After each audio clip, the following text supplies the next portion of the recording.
Hi everyone. Hello. That was very soft. So yeah, today continuing day 2. We've got some court matters as well as Robert Rynes, I think it is. I think he's Maya's uncle. Oh. So yeah, first off is court matters, so we'll do that. You ready? Yeah.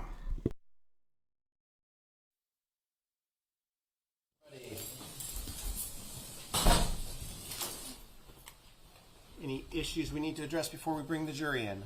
Judge, I'm sorry, can I address, I noticed this microphone on our table. I don't know, it's unrelated to the court microphones. I don't know if it's live all the time. I don't know the purpose of it. I would like to know.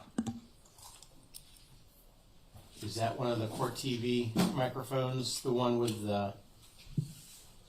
Yeah, I'm listening to that. It's never brought it up when it doesn't need to be.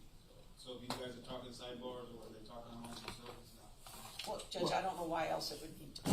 I don't know, that makes me uncomfortable. Is there any way we can relocate? Is there a similar microphone on the plaintiff's table? No. It's a lipstick mic. It's connected. Oh, they've got one on the... Your mic, yeah. Okay, well, what are we doing if they want to have private conversations? I'm filing it down. That's what I'm listening to. Okay, is there any... Well, Judge, it's not private conversations if he's listening. I need to figure out a way to either move those microphones, or is there a way that you can put a mute switch that they can control? I can remove them right now. I can just unplug it. I think those, yeah, for now. And then ultimately, if there's some way that they can have a button that they would have confidence that if they push it, that they know that it would stop the feed to that microphone. Is that possible? It's possible. I have to wait till my technician gets here later. Okay. But it's possible, but I can unplug that microphone right now. Okay, and plaintiffs, do you want the one on your table unplugged as well? I don't see ours. It's right there. Oh, it's right here. I'll keep taking that. it's wrapped around the. So it's unplugged. Okay, so you can leave it, but it's unplugged.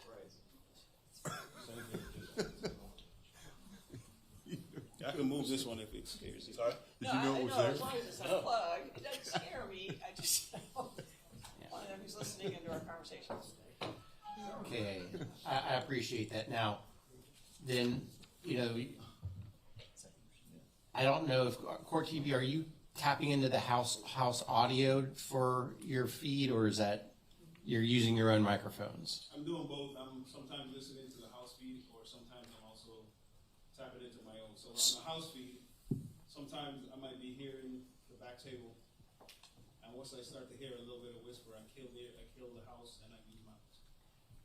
Okay. Then Because I'm perhaps, pressing the mute button, right? Sometimes in the back. and just so the attorneys know that there are the buttons on, when I say our microphones, the microphones that come in the courtroom, that you should push the button if you want to have a private conversation with the others folks at your table.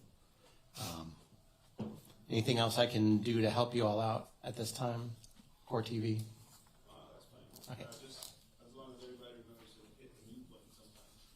Yeah, let's go ahead and do that. Back tables, so. That'll also make sure that your conversations are not inadvertently picked up and broadcast nationally.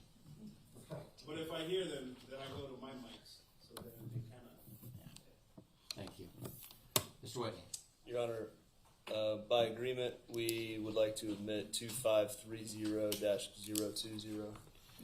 Let me ask the lawyers this, because normally my practice is whenever a document is entered to do it in front of the jury. Given the volume of exhibits, do you want to just do it interim like this way and then not worry about doing it in front of the jury? It's whatever you all want to do.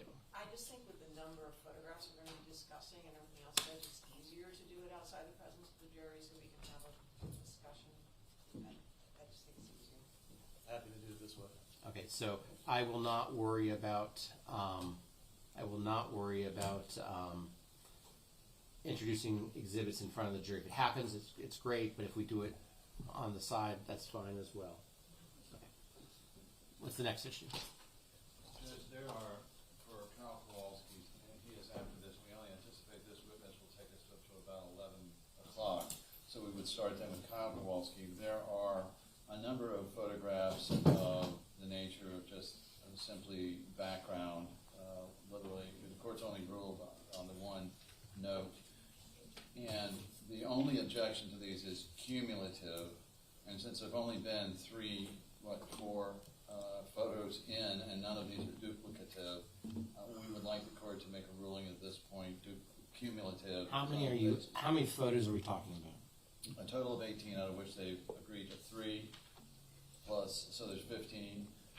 To give the court some idea, Kyle and Maya playing as babies, Kyle and Maya in the pool, Kyle and Maya on a toy in front of the Venice sign, fishing in the backyard after Christmas, playing after school and after ketamine, Kyle holding Maya as she dips in the water after the Mexico, these kind of things. And the reason that we have these many is the witness is 15 years old. These help refresh his recollection. They tell the story better having these, and they are all from different periods in their lives. There are none where there's like 3 of them at the same event. They're all single events, single periods of time. Ms. Rose. Judge, the objection is cumulative. I mean, there's no issue about the two of them having a relationship. There's no question about it's cumulative, Judge. There's like 28 photos they want to put in with Kyle.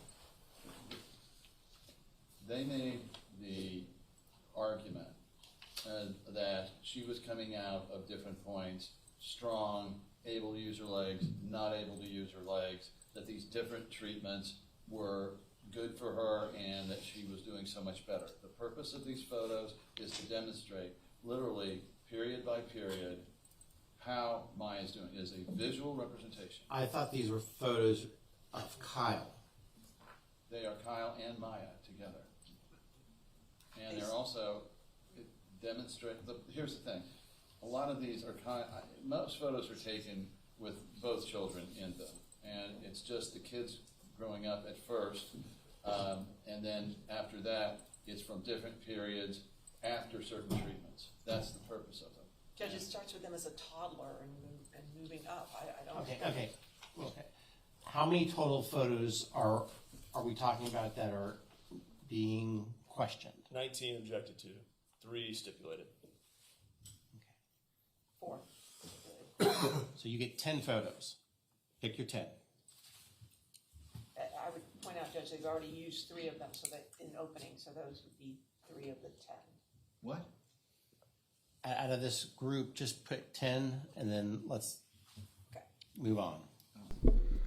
I'm sorry to talk on this, but he is proving bit by bit, video by video, that he is for corporations. Oh yeah. Because one, she very clearly, this lawyer, she's very clearly deceitful, and I don't like her. He just said that there was 18, that they allowed 3, so there's 15 that they weren't allowed. They're not duplicates. They're different events during time, like different periods.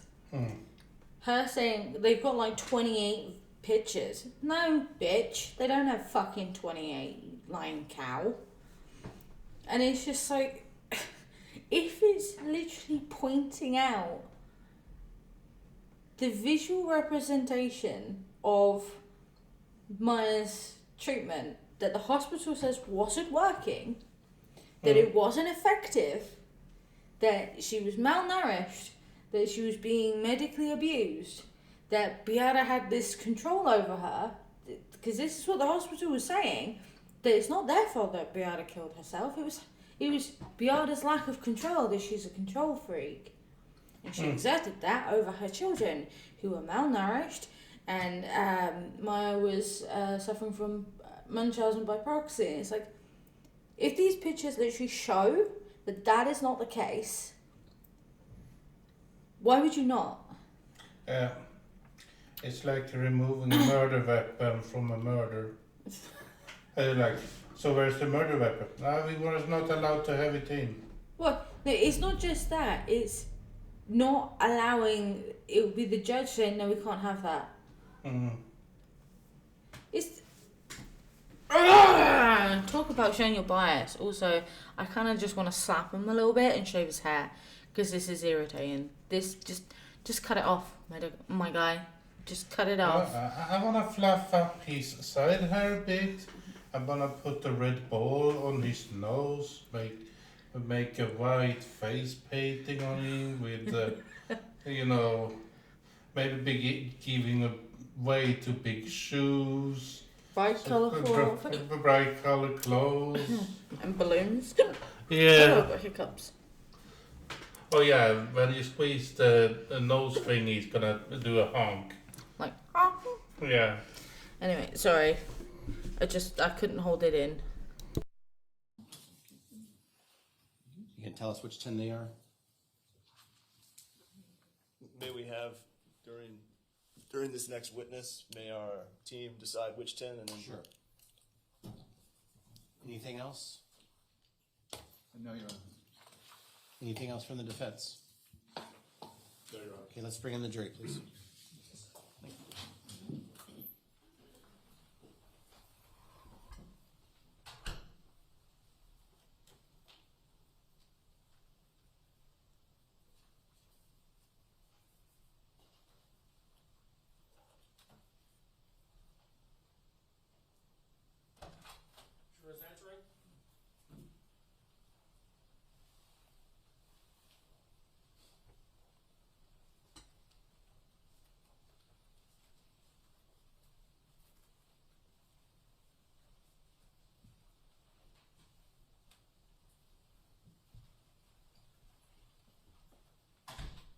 Okay, everyone, please be seated. Okay, welcome back, members of the jury. I want to confirm while you were away on break, you did not discuss this case amongst yourselves. You did no investigation and you received no information. Is that all correct? Yes. Okay, thank you very much. Your next witness, Mr. Anderson. Going to call Robert Rynes. Sorry about that, Mr. Whitney.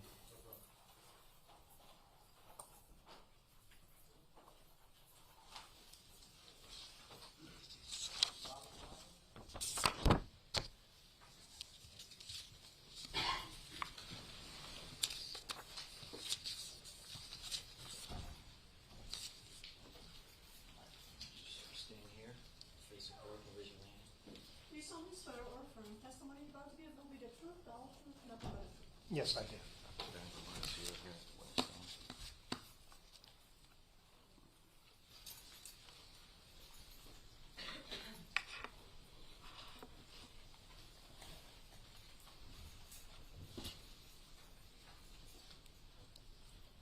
Ms. Whitney. Would you please state your name for the record? Robert Rynes. And have you been called here to testify as Jack Kowalski's brother? Yes, sir, I have. Are you older or younger than Mr. Kowalski? Younger. By how many years? About 5.5 years. Where'd you grow up? In Chicago. How many kids were in the Kowalski family? Well, our extended family, my mother had 8 children. Boys, girls? 6 boys, 2 girls. But we always had more in the house. We always had a cousin or we had a foster child at one point. So big loving family. And you went to high school in Chicago? Yes, sir, I did. And so Jack would have graduated well ahead of you. Yes. And what did he go to work doing? During high school, we had a fire cadet program through the fire department junior and senior year. Jack did that and got into the fire service. And I eventually did the same thing. I worked as a volunteer up there. He went on in his life to eventually get hired full time, and I took a different career path. What was your career path? I've had several, but I went into law enforcement instead of firefighting at that time. And where were you in law enforcement? Up in Pinellas County, Tarpon Springs, Florida. So you ended up from Chicago down here in Florida on law enforcement? Yes. And what roles were you serving in your law enforcement career? I worked as a patrol officer for under a year until I made detective, and then I worked property crimes for just under a year again, and then I went into crimes against persons, which is all the nasty stuff, the sex abuse, the child abuse, the homicide, and the crimes against persons. So, in those 5 years, you learned how to spot child abuse? Yes, sir, I did. And why, after 5 years, did your law enforcement career end? Burnout, really. You know, you do that job and you're professional and you go to work every day, and I definitely left on good terms, but you go to work every day and you do what you're supposed to do, but then you find yourself at home in the shower crying at night, and it takes a toll on you. And I had an offer at the time to go work for another company, and it was actually a little more money, and I decided that I was going to make that move. And after you resigned from the force, did you leave Florida? Yes, eventually. I went to work for that other company, and then in, I believe, 1997, I left Florida after my son was born. And where'd you go? Up to Indiana. And what kind of work did you do up in Indiana? We went to Indiana mainly because I had 2 stepchildren and a newborn son, and my wife had family up in Indiana, lived out in the country, and we decided that would be a better place to raise the children. So we went up there, and I worked as a butcher, which is something I've done since I was young on the side. I've always worked in butcher shops, and then also auto, marine, and airplane upholstery work, which is what my father and uncles all did. So I've always done that on the side as well. So at this point in your life, you're living in Indiana. Is Jack still in Chicago at this point? Yes. And it was during this period that Jack met Beata? Yes. And living in Indiana, how far away were you from the Chicago area? We're in Fort Wayne, so just a couple hours, about 2-hour drive. So you had opportunity to regularly meet and interact with Jack and Beata together? Yes, because my mother was still in Chicago, and I had a couple brothers up there, so we frequently visited. What was your first impression of Beata? I loved her. She's just she was just a wonderful person. I respected her because she was very to the point. She didn't hold any punches. She told you how she was feeling, but she was just a loving, sweet person. Loved to teach me how to make pierogies, and she was a great person. How would you describe their relationship? Beautiful. We, coming from a big family, my mom raised us, and we were always taught to love each other and respect each other and respect everybody. And, that's why we got into careers like we did, firefighting and law enforcement, because we help each other and we help other people. And Beata was that same way. And my wife is a nurse, and those are the people we've always chose to surround ourselves with, are people like us. And I'm sorry, I don't even remember what your original question was. That's all right. So your wife was a nurse and Beata was a nurse? Yes. So you and Jack had that in common? Yes. Were you there for their wedding, Jack and Beata? Yes, I was their best man. And where was that? That was in Illinois. In Chicago? Mm-hmm. Do you recall what year? Ooh, now you're really going to tug at me here. No, I don't recall exactly what year. I think it was like 2004, 2003. Were you there when Maya was born, or around that time? Not there when she was born, but shortly afterwards, obviously, to visit. How did Beata strike you as a new mom? Just, she was holding the light of her life in her hands every time you saw her. Just as proud as any mother could be. And then Kyle came, 2 years later? Mm-hmm. And you're still living in Indiana as Kyle and Maya are growing up in Chicago? Yes. How often would you see them on a yearly basis, if you had to estimate? Obviously all the holidays and birthdays and things like that, we'd get together. So probably, at least a half dozen to a dozen times a year. And how would you describe Jack and Beata together as parents when Kyle and Maya were young in Chicago? Just a great couple. Jack's my best friend. He found the light of his life, and he was happy, and they were great together. So as he was approaching retirement from the fire department, did he talk to you about a desire to move to Florida? Mm-hmm. And he beat you back to Florida, is that right? Yeah, he did. So they moved to Florida in around 2014. You were still doing work in Indiana in the Yes. upholstery business, aircraft upholstery business at that Yes. point? Was there a particular job that brought you down to Florida around that time? Yeah, I had friends in Florida in the aviation business, and a friend of mine who managed business jets for people. So if somebody has a business jet, they'll typically hire a management company to take care of all the FAA paperwork and that kind of thing, and maintenance. And he called me and he says, we have this jet that we manage that needs a complete upholstery job in it, and he says, I'd like you to bid on it.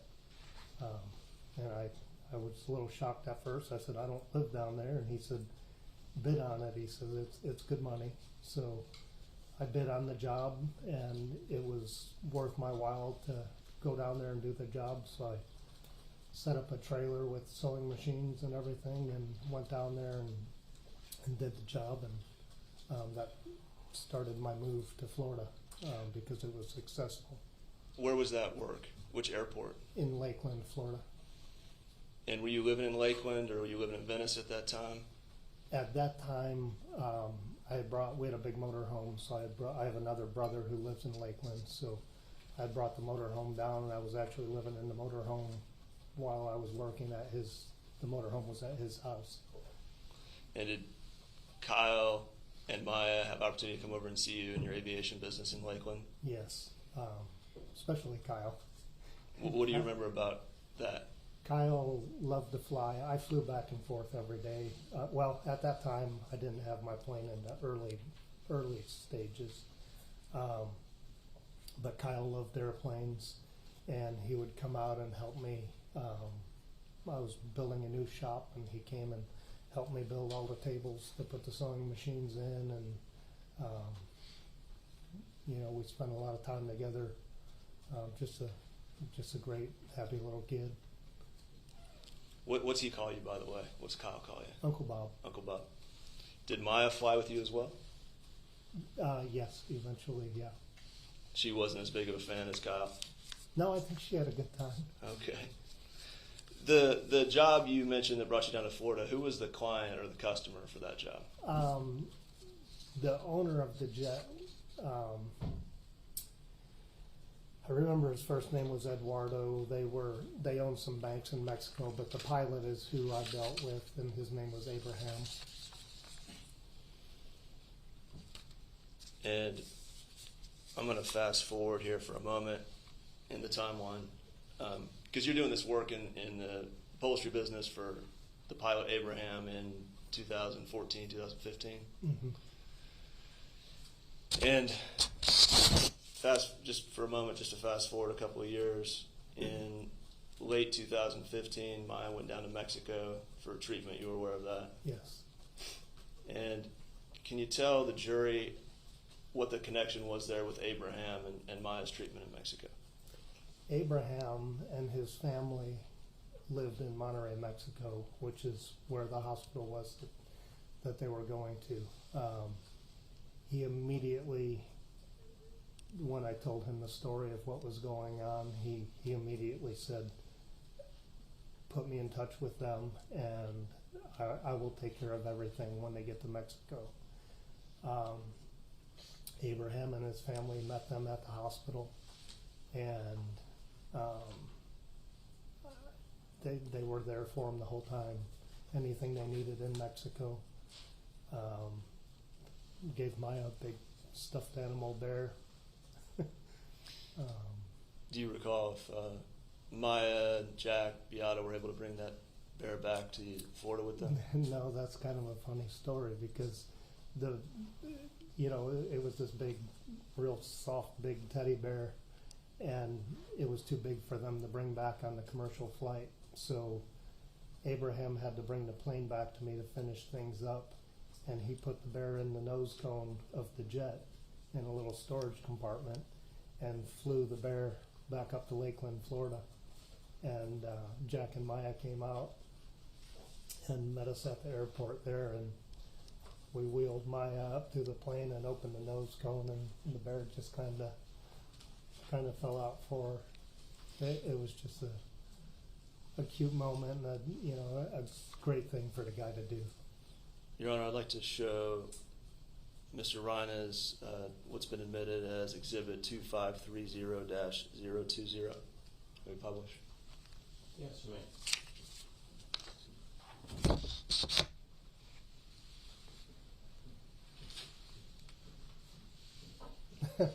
Yep, that's Maya getting her teddy bear, and that's Abraham.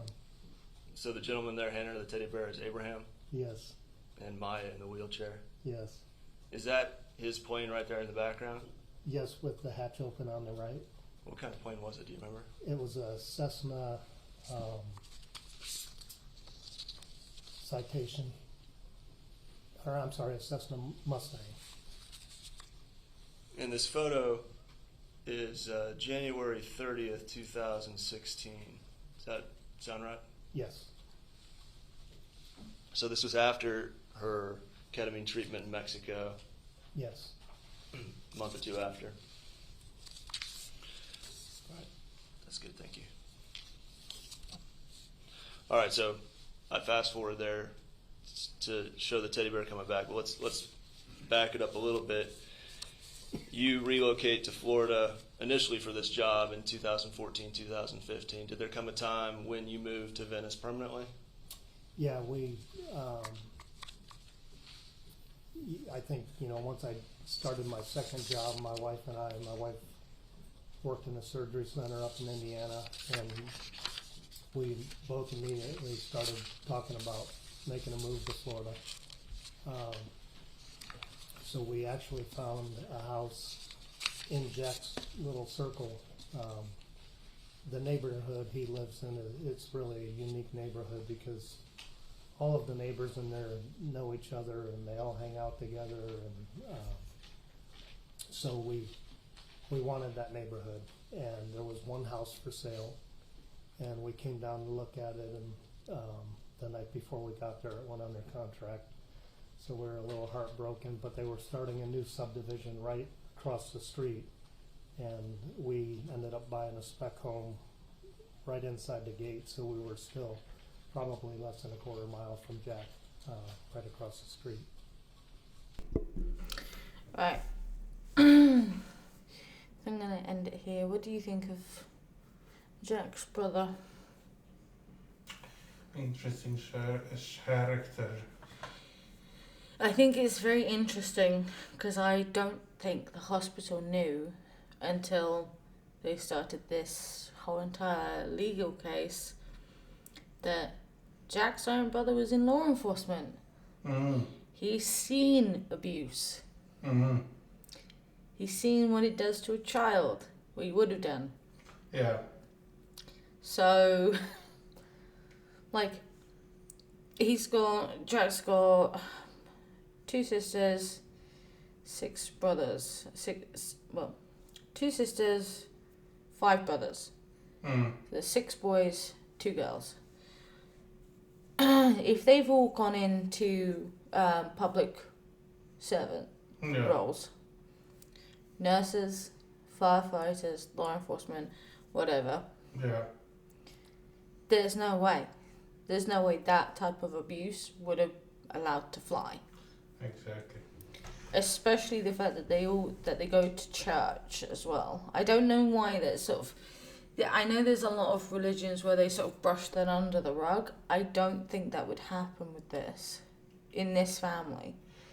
They are from Poland also. No, not Jack's family. Not Jack's family, but Are they? Beata. Came to America when she was 17. Yeah. I'm not with the surname Kowalski. I would think that there's some sort of Slavic, Eastern European heritage maybe, but I'm not sure. I don't know. Jack identifies as American, I think, so not as an immigrant or anything. So it's very interesting, and I wonder how the hospital side are going to try and deal with that. Yeah. Because they're clearly ignoring the fact that Jack is a retired firefighter. Yeah. How are they going to deal with the fact that his own brother, who lived right here, less than a quarter of a mile from Jack, how are they going to deal with that? Yeah. Because he's been in law enforcement, I am slightly intrigued as to why he moved, why he changed. He follows his older brother. Well, no, the first, so, he said in this, Robert said this, Jack's brother, he said that he came down to Florida first. Ah. And then he moved back or went to a different area. Jack beat him back to Florida. Yeah. But I do wonder how they're going to deal with that. Yeah. And also if there's going to be any questions about why he changed, why he moved. It could just simply that he wanted to relocate. Yeah. But it's quite unusual, isn't it? Well, you could take a look at my sister. Yeah. She's lived in a lot of towns, a lot of cities in our country, of course. And she finally settled down now, what it seems. But isn't that part of the Finnish side of your family, though? No, they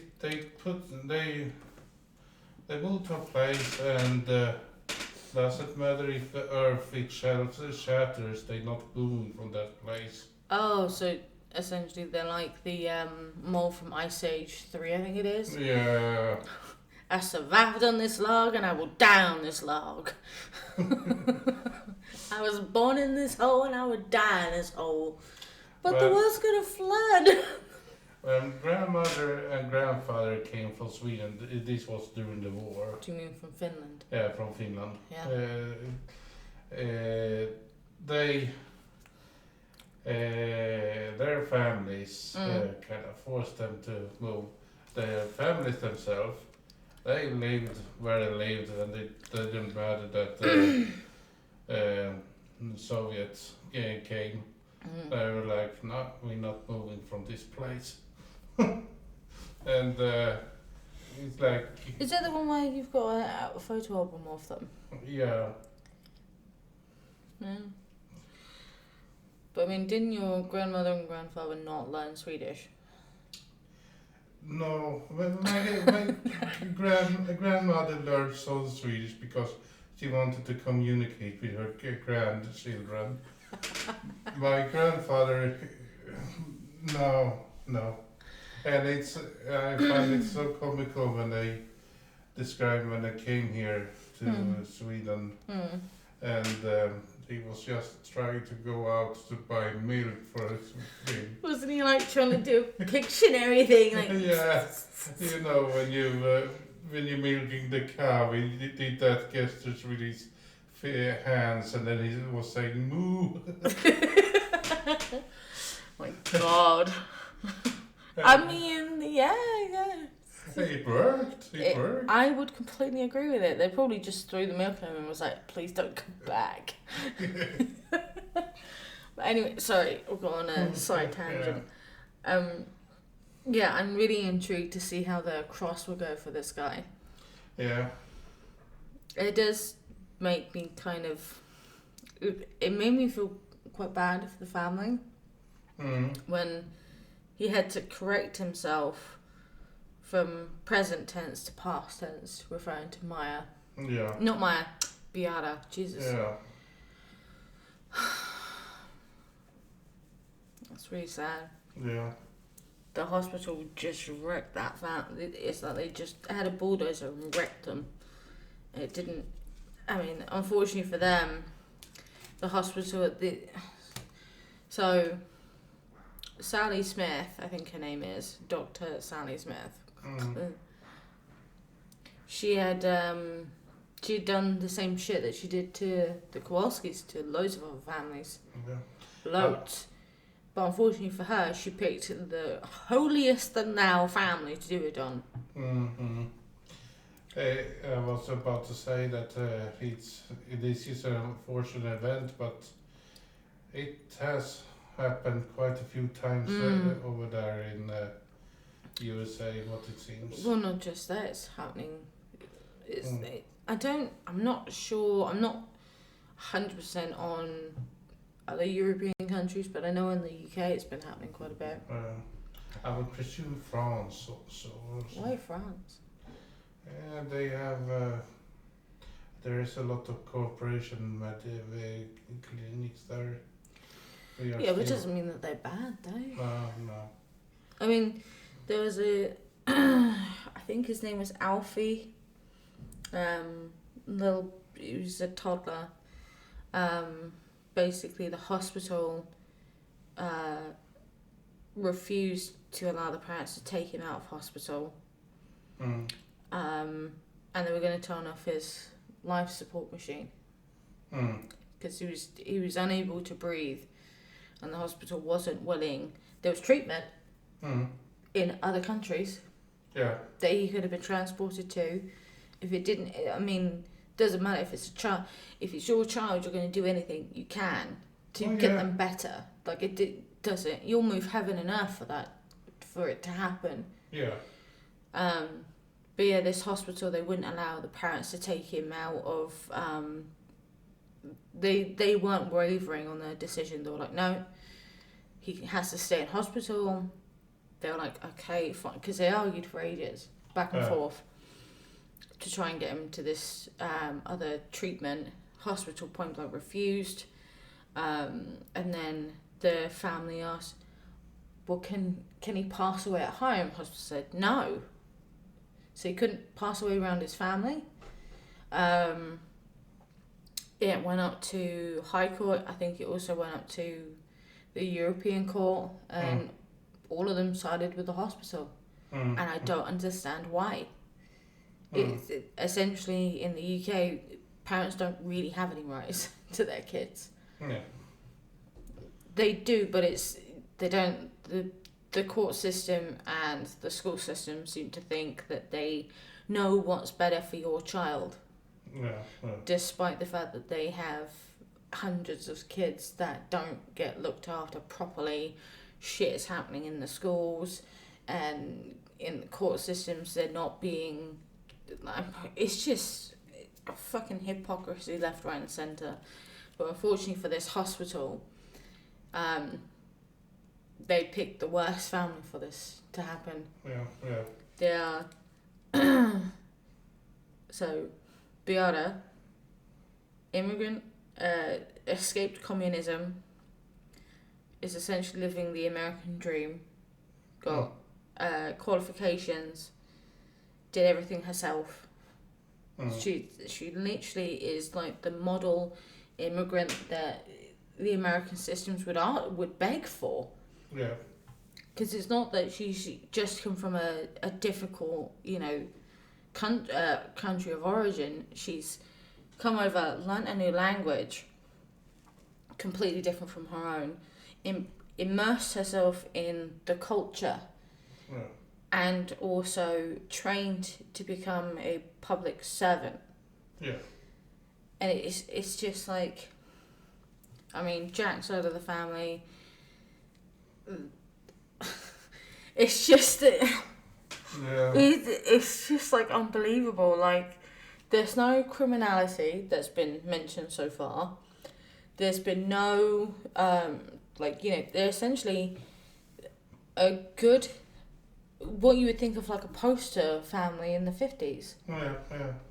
Large family, tight-knit, support each other and love each other, go into public service roles, giving back to the community. And it's just like, they've really fucked up, like really, really bad. Oh yeah. Should we go on to the next one then? Yeah. Alright, we'll see you in the next video. Leave a like, leave a comment, leave a subscribe if you want. You can leave a dislike if you want. There's some links to this full day and the Reddit post which I looked at to know who was on when during the trial. And thanks for watching this far if you have. And we'll see you in the next one. Stay hydrated, wear sunscreen, and you can eat yellow snow. I wouldn't try to eat yellow snow, but you can if you want. And do pet cats. Yes. And bye Bye guys. bye.